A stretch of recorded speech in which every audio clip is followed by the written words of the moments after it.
औज़ुबिल्लाहिमिनश्शैतानिर्रजीम बिस्मिल्लाहिर्रहमानिर्रहीम। स्टूडेंट्स, मुझे उम्मीद है कि आप घर में बहुत अच्छे तरीके से पढ़ रहे होंगे। तो सबसे पहली बात तो ये है कि आज जो चीज़ हम पढ़ने जा रहे हैं वो है डिस्कवरी ऑफ न्यूट्रॉन। तो इस न्यूट्रॉन की डिस्कवरी की जो कहानी है वो शुरू होती है इस तरीके से कि 1986 में इलेक्ट्रॉन डिस्कवर हुआ, तो साथ ही प्रोटॉन भी जो है वो डिस्कवर हो गया। फिर उनकी प्रॉपर्टीज जो हैं उनको स्टडी करने का काम शुरू हो गया और वक्त गुजरने के साथ साथ 1895 तक जो है जो इलेक्ट्रॉन की प्रॉपर्टीज हैं और जो न्यूट्रॉन इसकी प्रोटॉन की प्रॉपर्टीज हैं वो सारी की सारी जो है वो स्टडी हो गई और उनके बारे में पता चल गया। लेकिन प्रोटॉन जो है, ये न्यूट्रॉन जो है, इसके बारे में किसी को कुछ पता नहीं चला। वक्त गुजरता गया, लोग काम करते गए। मुख्तलिफ जगहों पे जो लोग काम कर रहे थे उनको अपने काम के दौरान जब वो कैलकुलेशन करते, जब वो इलेक्ट्रॉनिक जो है वो चार्ज को देखते तो उससे प्रोटॉनों का तो पता चल जाता था और ये पता चल चुका था कि एक प्रोटॉन जो है उसका 1 यूनिट मास है। अब ये वाली बात जो है जब देखी गई हमारे हाइड्रोजन के मुकाबले में, एक इसका जब हमने प्रोटॉन देखा तो इसका मास भी 1 था। फिर बिल्कुल इसी चीज को फॉलो करते हुए जब सोडियम को देखा गया कि इसके प्रोटॉन है 11, ठीक है जी, तो इसके मुकाबले में इसका मास जो है वो भी 11 आना चाहिए था, लेकिन वह ऐसे नहीं है, बल्कि जब उसको चेक किया गया तो वो 23 आया। और ये इतना बड़ा जो है तजाद, ये काबिले गौर था कि ये इतना बड़ा फर्क क्यों पड़ रहा है। इस तरह से जब कार्बन को देखा गया तो कार्बन 6 इसके प्रोटॉन है तो इसका मास तो 6 होना चाहिए था, लेकिन 6 ना हुआ, ये 6 की बजाय बिल्कुल 12 हो गया। लोग इसको तलाश करने लगे कि क्या बात है, क्यों मास जो है ये कभी बढ़ जाता है तो कभी जो है वो इस तरह से बराबर भी आ जाता है। इस तरह से होते होते 1924 में रदरफोर्ड जो है उन्होंने ये शिकायत की कि इस तरह की कोई जरूर बात है, कोई इस तरह का जरूर पार्टिकल है जिसका मास तो प्रोटॉन के बराबर है, लेकिन वो उसके ऊपर कोई चार्ज नहीं है। यानी उनके कहने का मतलब ये था कि अगर हम इस तरह से एक न्यूक्लियस को लें, यहां पे ये हमारे पास एक न्यूक्लियस हो, इसके अंदर पहले तो हम ये समझते थे कि ये जी जैसे कार्बन है तो प्रोटॉन है इसके अंदर जो है ना 6, तो मास इसका 6 होना चाहिए, 6 नहीं हुआ। तो उसने कहा कि यहाँ पे जरूर कोई ऐसा अननोन जो है ना पार्टिकल जरूर मौजूद है जिसके ऊपर चार्ज कोई नहीं है। इसके ऊपर चार्ज +1 है, उसके ऊपर कोई चार्ज नहीं, लेकिन मास उसका भी 6 हो तब जाके 12 बनता है। तो ये इस सिलसिले में रिसर्च जो है वो स्टार्ट हो गई और फिर चलते चलते वो जमाना आ गया, तो वो वक्त आ गया कि जब चैडविक ने 1932 में उसने एक एक्सपेरिमेंट किया और ये सवाल कि 1932 में चैडविक जो है वो इसको तलाश करने में न्यूट्रॉन को कामयाब हो गया, तो उसके जो उससे पहले के साइंटिस्ट थे वो ऐसा करने में क्यों नाकाम हुए। तो बेटा जी ये जो है ना एक बहुत ही आम सवाल है और इस सवाल का जवाब इस बात में है कि जब वो पार्टिकल को तलाश करने निकलते तो उनका डिटेक्टर जो होता था वो असल में चार्ज डिटेक्टर होता था। और ये जो न्यूट्रॉन है ये तो एक न्यूट्रल पार्टिकल था, इसलिए उनका जो डिटेक्टर है वो इसको डिटेक्ट नहीं करता था और ये न्यूक्लियस में पड़ा होने के बावजूद भी गायब रहा। अब क्या हुआ? अब ये हुआ कि चैडविक ने सन 1932 में जब इसको देखा तो उसने पहले से ये डिफरेंट पार्टिकल्स के साथ जो है ये जरूर डिटेक्ट कर लिया। एक पैराफिन का जो है वो उसने पैराफिन वैक्स जो है उसको यूज किया और उसमें पार्टिकल जो यहां से एनर्जी निकल रही थी उसको डिटेक्ट किया तो पता लगा लिया कि इसके अंदर कोई पार्टिकल जरूर मौजूद है, मैसिव पार्टिकल जिसका मैस है। और फिर उसने ऐलान कर दिया जब इसको देख लिया तो कि मैंने न्यूट्रॉन जो है वो डिटेक्ट कर लिया है, मैंने न्यूट्रॉन जो है डिस्कवर कर लिया है। ये बात है 1932 की और 1935 में उसको इस डिस्कवरी के ऊपर जो है ये न्यूट्रॉन डिस्कवर करने में उसको नोबेल प्राइज दिया गया। अब हम देखते हैं कि उसने कौन सा इंस्ट्रूमेंट यूज किया। तो सबसे पहले ये एक लेड कैसल है, लेड की बनी हुई जो है वो लेड का ब्लॉक है। इसके अंदर यहां पे उसने एक पोलोनियम जो है मेटल उसको रखा और पोलोनियम मेटल जो है ये क्या करती है, ये अल्फा पार्टिकल जो है वो एमिट करती है, अल्फा पार्टिकल एमिटर है। अब यहां पे इसको रख करके तो इसको टारगेट किया गया किस मटेरियल के ऊपर, ब्रिलियम के ऊपर। जब ये अल्फा पार्टिकल डबली चार्ज जो है ये स्ट्राइक किए ब्रिलियम मेटल पे तो उस वक्त एक धमाका हुआ। उस धमाके में क्या हुआ, एनर्जी बहुत ज्यादा जो है वो रिलीज हुई। किस तरह का रिएक्शन हुआ? रिएक्शन इस तरीके का हुआ कि ये हमारे पास हीलियम था 24 और ये जा करके लगता है किसके ऊपर, ब्रिलियम के ऊपर, जिसका मैस कितना है 9। अब इस धमाके के बाद क्या होता है? इस धमाके के बाद ये होता है कि ये दोनों न्यूक्लियस अपनी आइडेंटिटी खो देते हैं और एक नया बड़ा न्यूक्लियस बनता है। वो नया बड़ा बनने वाला न्यूक्लियस जो है वो था कार्बन का, ठीक है। और ये कार्बन जो है 6। अब ये कार्बन 6 जो है और इसका मैस जो है वो कितना था 12। जितने के जितने प्रोटॉन थे वो तो यहाँ पे आप देख रहे हैं कि अकोमोडेट हो गए कि 2 + 4 जो है वो 6 बन गए हैं, लेकिन ये मैस जो है एक अभी गायब है। यहाँ 13 होना चाहिए था और इस तरह से यहाँ पे एक 0 चार्ज रखने वाला पार्टिकल, लेकिन एक मैस रखने वाला पार्टिकल जो है वो निकलता है और उसके साथ जो है वो एनर्जी जो है काफी बड़ी मिकदार में रिलीज होती है। याद रखना है कि केमिकल रिएक्शंस जो है उनके साथ जो वाबस्ता एनर्जी होती है वो बहुत थोड़ी होती है, बिल्कुल इसी अंदाज में कि जिस तरीके से इलेक्ट्रॉन का मैस जो है वो बहुत ही थोड़ा होता है as compare to the proton and neutron. तो जब यहाँ पे न्यूक्लियर रिएक्शन होता है, nuclear reactions are always associated with large amount of energy, जो कि हम न्यूक्लियर पावर प्लांट्स के अंदर देखते हैं, जो हम उस वक्त देखते हैं कि जब कोई एटम बम जो है वो ब्लास्ट करता है तो इतनी ह्यूज अमाउंट ऑफ एनर्जी जो है वो उसमें निकलती है। तो यहां पे भी इसी तरह से हुआ।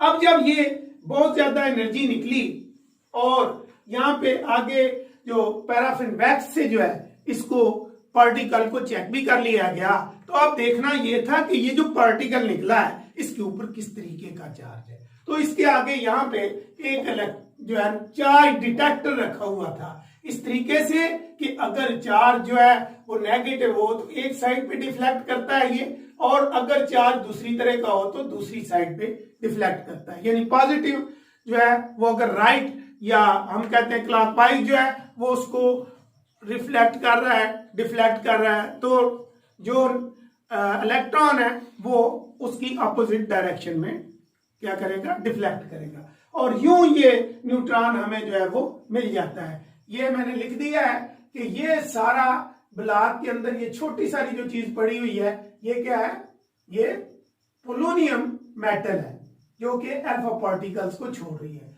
ये डबली चार्ज जो है ये हीलियम पार्टिकल्स को रिप्रेजेंट कर रहे हैं, ठीक है जी। और ये जिसके ऊपर कोई चार्ज नहीं है ये हमारे न्यूट्रॉन जो है उसको रिप्रेजेंट कर रहे हैं। तो इस तरीके से ये रिएक्शन जो है हमें मुकम्मल होता हुआ नजर आता है।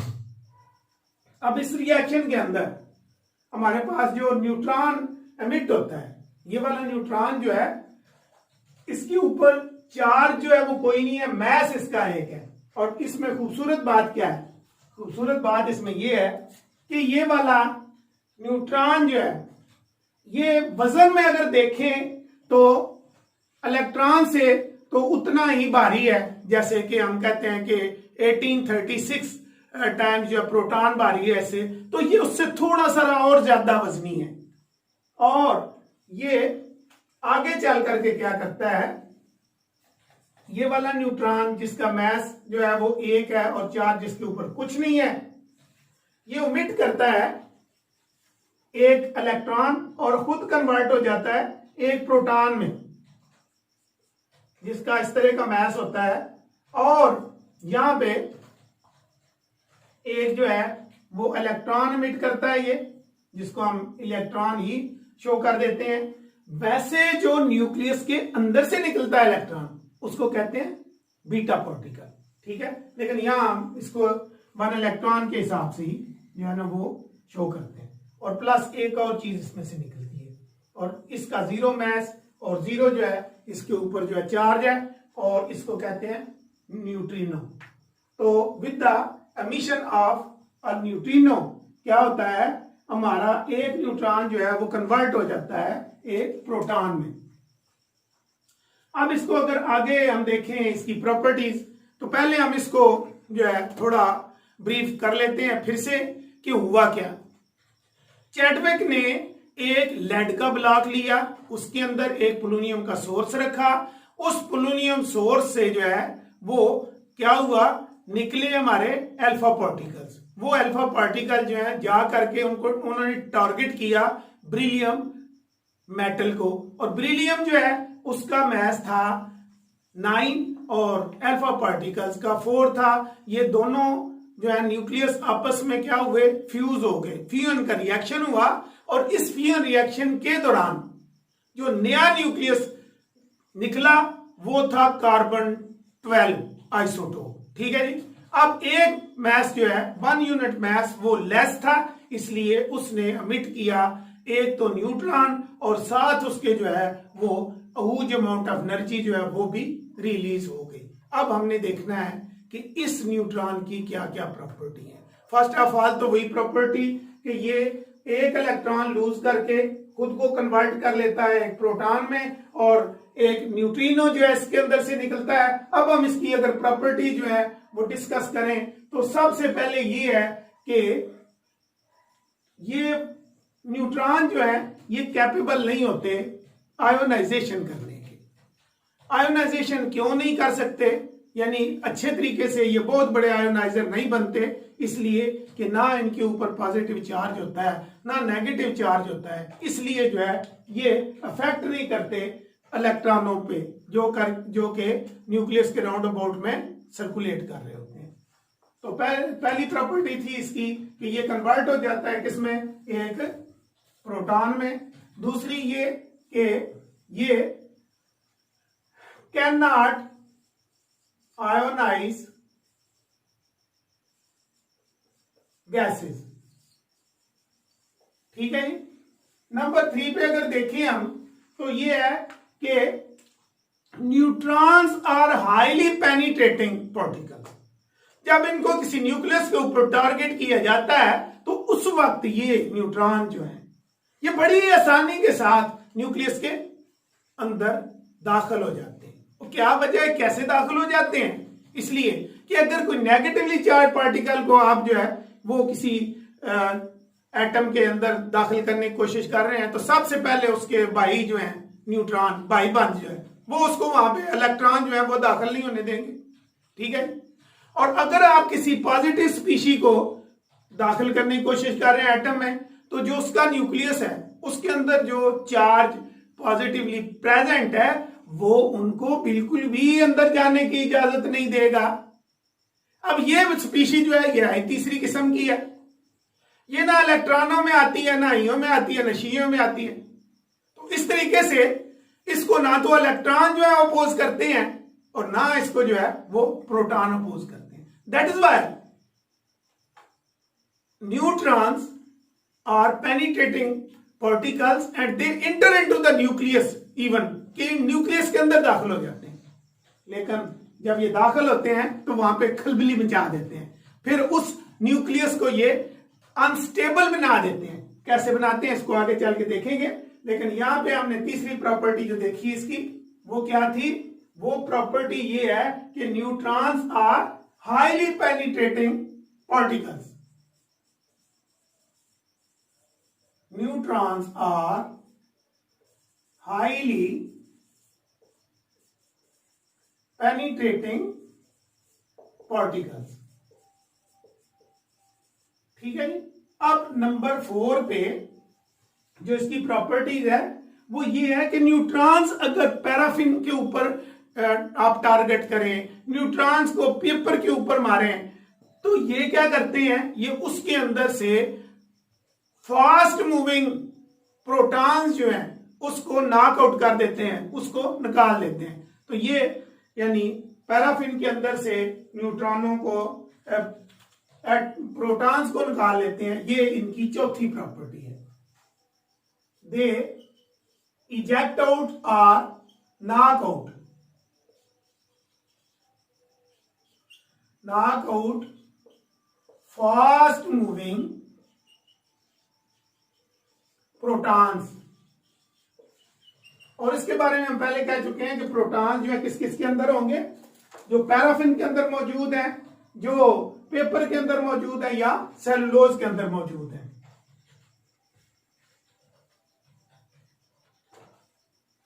फ्रॉम पैराफिन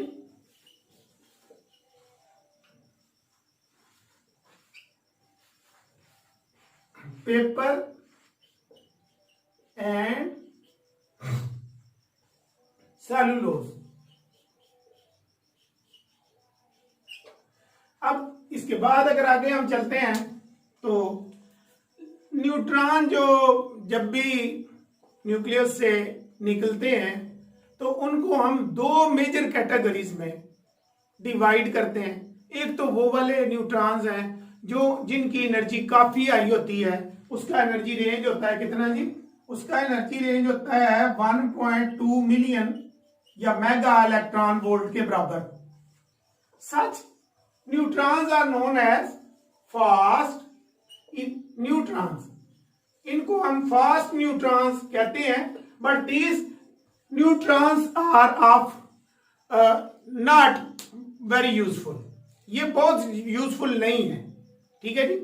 जो यूजफुल है, जिनको हम जो है वो इस्तेमाल करते हैं फिशन के रिएक्शन में, जो हमारे फिशन के प्लांट लगे हुए हैं, जहां पे हमारे न्यूक्लियर प्लांट है, इनके अंदर जो न्यूट्रॉन यूज होते हैं वो स्लो मूविंग न्यूट्रॉन है और उनकी एनर्जी होती है 1 इलेक्ट्रॉन वोल्ट जो है इसके फैशन की, इसके तरीके की, इसके बराबर की और इस तरह की होती है। तो इसको हम कहते हैं स्लो न्यूट्रॉन।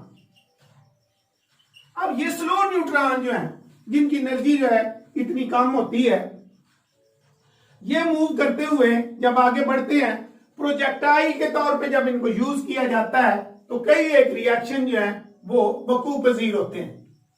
वो रिएक्शन जो है उनमें अगर जब हम इसको प्रोजेक्टाइल के तौर पे यूज करते हैं, किसी टारगेट को बम्बार्डमेंट करते हैं इससे, तो उस वक्त ये उसके न्यूक्लियस के अंदर एंटर होता है और एक नया रिएक्शन होता है।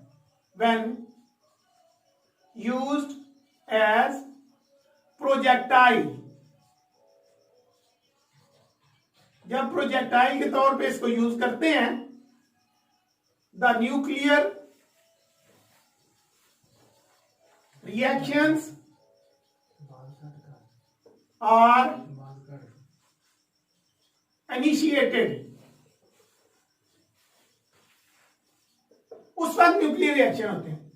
अब न्यूक्लियर रिएक्शन जो है उसको हम देखने जा रहे हैं। तो वो जो न्यूक्लियर रिएक्शन है उसमें हम एक टारगेट करते हैं नाइट्रोजन न्यूक्लियस को और इस पे बम्बार्डमेंट करते हैं एक न्यूट्रॉन की, तो ये कन्वर्ट हो जाता है बोरॉन, जिसके न्यूक्लियस के अंदर 5 जो है वो प्रोटॉन है और 11 इसके ऊपर जो है वो इसका मैस है, मैस नंबर यानी number of proton plus number of neutron. और यहाँ पे एक हीलियम जो है वो पार्टिकल जो है वो भी इससे जनरेट होता है, प्लस एनर्जी। और एनर्जी की अमाउंट जो है ऑलवेज जो है वो बहुत ही ज्यादा होती है न्यूक्लियर रिएक्शन के अंदर, जैसे कि पहले मेंशन किया जा चुका है। अब नंबर अगर 7 के ऊपर हम जाते हैं तो जब स्लो न्यूट्रॉन जो है इसको हम टारगेट करते हैं, किसके ऊपर? स्लो न्यूट्रॉन को हम टारगेट करने जा रहे हैं कॉपर 2965 वाले मैस के ऊपर। तो उस वक्त होता यह है कि ये न्यूक्लियस मैंने कहा था कि इजीली इंटर हो जाता है किसके अंदर? न्यूक्लियस के अंदर। तो फिर क्या होता है, प्रोटॉन का नंबर तो वैसे ही रहता है लेकिन इसका मैस तो मौजूद है। और यूं असल में ये स्पीशी जो है इसको हम इस तरह से स्टार से शो करते हैं कि एक अनस्टेबल स्पीशी जो है वो बनी है। और प्लस एनर्जी जो है या गैमा पार्टिकल जो है वो निकलते हैं इसके अंदर से। अब ये कॉपर 29 इस वक्त अनस्टेबल फॉर्म में आपके सामने मौजूद है। अब ये कॉपर 2966 जो है ये क्या करता है ये डिके हो जाता है इस तरीके से कि इसके अंदर से बीटा पार्टिकल निकलता है या एक इलेक्ट्रॉन निकलने से, जैसे हमने पहले एक रिएक्शन शो किया था जिसको हम फिर लिख लेते हैं यहां पे, कि ये जब न्यूट्रॉन जो है इस तरह से करता है कि एक इलेक्ट्रॉन इसमें से रिलीज होता है जो बीटा पार्टिकल है, तो ये एक प्रोटॉन में कन्वर्ट हो जाता है along with the emission of neutrino and high amount of energy. इसी तरीके से यहां पे हम देख रहे हैं कि ये कॉपर जो है इसके अंदर से जब एक इसका न्यूट्रॉन इस तरह के प्रोसेस से गुजरता है तो एक इसका न्यूट्रॉन प्रोटॉन में कन्वर्ट होता है, मैस इसका यही रहता है, और यहाँ पे एक इलेक्ट्रॉन जो वो रिलीज होता है और हाई अमाउंट ऑफ एनर्जी जो है वो इसमें से रिलीज होती है। और यूं ये कॉपर जो है ये कन्वर्ट हो जाता है जिंक में। तो बेटा जी ये जो है नंबर 7 का reaction very very important reaction कैसे पूछा जाता है, give the nuclear reaction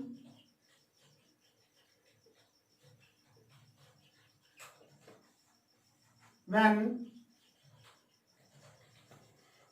copper 2965 is converted into zinc 3066 mass वाले। तो ये क्वेश्चन पूछ लिया जाता है। इसके अलावा न्यूट्रॉन जो है इसमें एक और कैपेसिटी है और वो कैपेसिटी ये है नंबर 8 पे कि ये न्यूट्रॉन जो है कैंसर की थेरेपी के लिए ट्रीटमेंट के लिए जो है वो यूज होते हैं। और last but not the least इनका जो मैस है वो कितना होता है जी, इसको हम मेंशन कर लेते हैं कि ये थोड़ा सारा इसका मैस जो है वो डिफरेंट है from the mass of proton, उसको देख लेते हैं।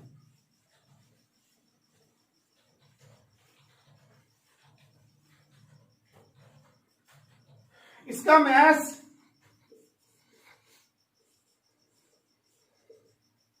1.6750 into 10 to the raised power 27 minus kg है। और इसको अगर एटॉमिक मैस यूनिट में लिखें तो ये 1.0087 AMU के बराबर इसका मैस होता है।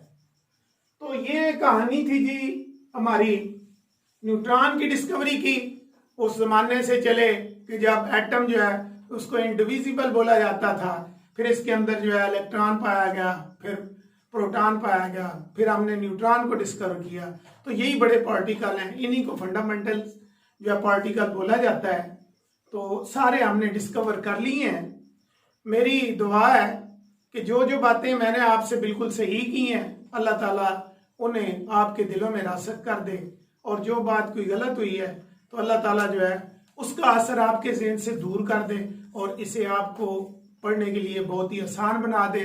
और रियली ये एक बहुत ही इंटरेस्टिंग और बहुत ही आसान सब्जेक्ट है। अस्सलाम वालेकुम।